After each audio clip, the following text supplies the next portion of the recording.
Hello, my dear students. Once again, most welcome back in my YouTube channel, that is Physics Learn.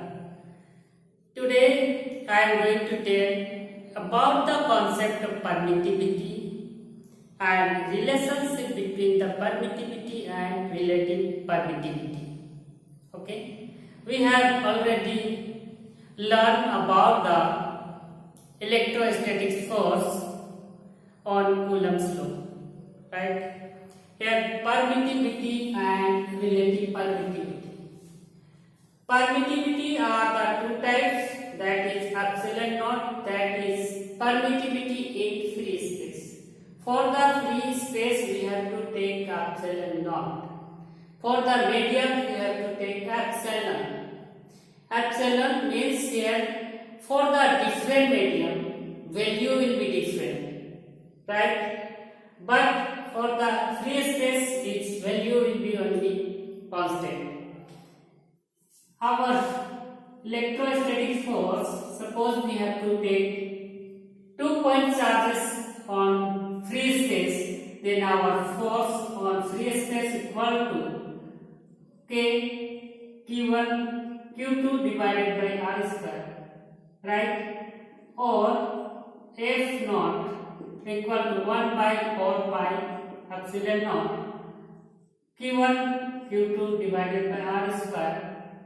Here epsilon naught, okay, K was our Coulomb constant, right? Coulomb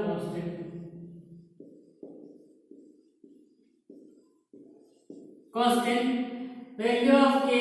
In place of this K, we are using the 1 by 4 pi epsilon naught. Here coming the epsilon naught. Epsilon naught, that is permittivity in free space. Permittivity in free space. Free space, that means air or vacuum. ठीक है, air या vacuum के लिए ये use होता है,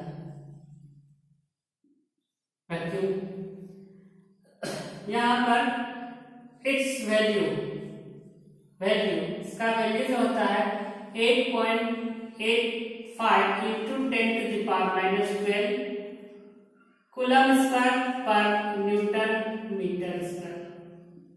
ये इसका वैल्यू होता है जो कांस्टेंट होता है फॉर एयर और vacuum, okay.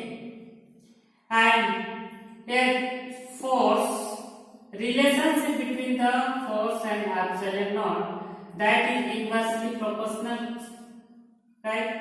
We have to decrease the epsilon naught, then force will be increased, right? We have to increase the epsilon naught, then force will be decreased.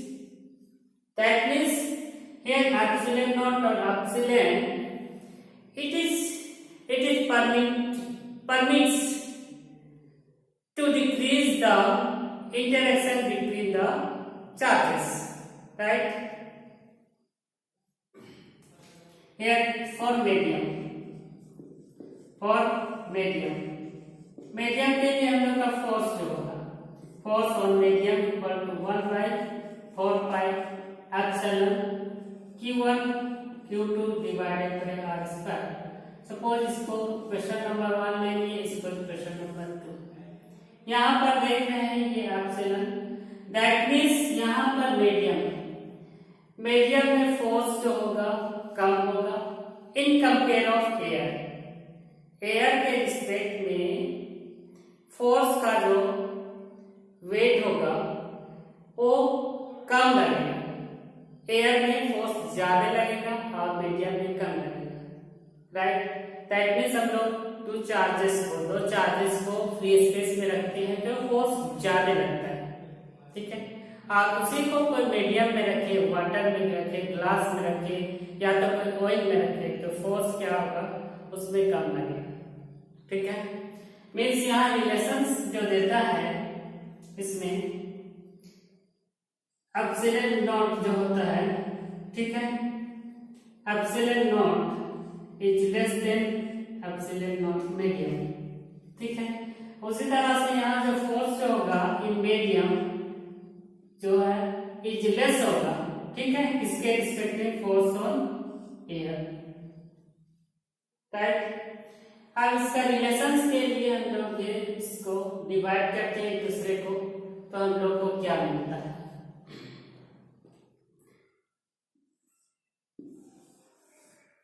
Dividing this equation, force on air divided force on medium equal to this one 1 by 4 pi epsilon naught Q1 Q2 divided by R square divided by 1 by 4 pi epsilon Q1 Q2 divided by R square। यहाँ से कुछ term जो है cancel out हो जा रहा है। This one also is going to cancel out. That means our force on free space divided force on medium equal to, यहाँ पर हो जाएगा 1 by epsilon naught, that is epsilon naught epsilon divided by epsilon, ठीक है, epsilon by epsilon naught। Okay, that means इसका जो relation को कहा जाता है रिलेटिव परमिटिविटी, जिसको कहा जाए, जिसको रिप्रेजेंट किया जाता है epsilon R, that is known as relative permittivity. It is the ratio between the epsilon to epsilon naught, permittivity of the medium to permittivity of free space.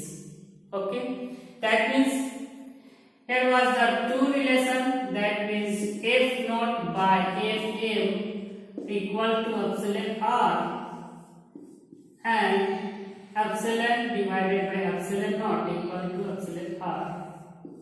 Okay, it is also known as K is the dielectric constant, dielectric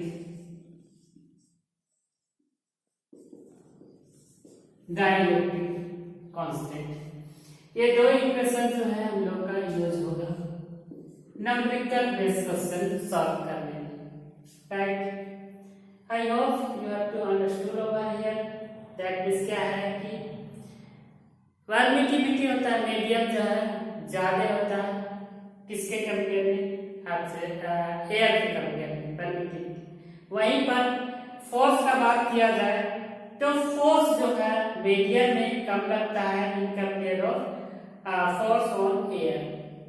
okay, इसके बाद देखते हैं हम लोग का, suppose यहाँ पर हम लोग को रिलेटिव परमिटिविटी दे दिया तो क्या हम लोग को डिफरेंस मिलेगा फोर्स में?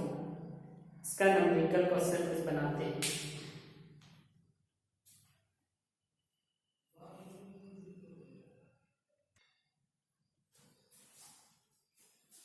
हम लोग का एक रिलेशन ये है, सपोज हम लोग का एप्सिलॉन आर रिलेटिव, इसका वैल्यू दे दिया है ऑयल का रिलेटिव परमिटिविटी एप्सिलॉन आर का वैल्यू दे दिया है हम लोग को 81, तो ठीक है।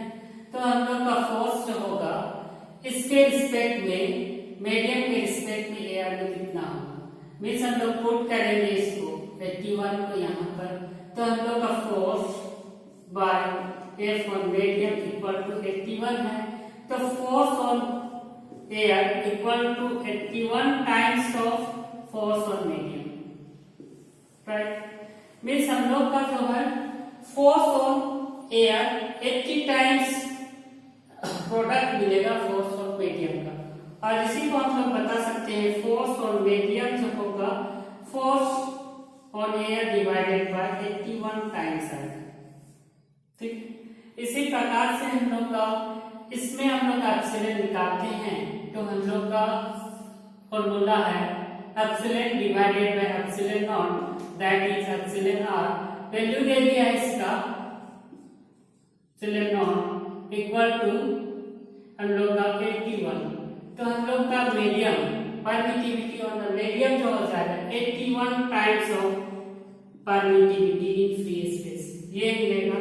या तो हम लोग इस तरह से कर सकते हैं epsilon naught equal to medium divided by 81 times, ठीक।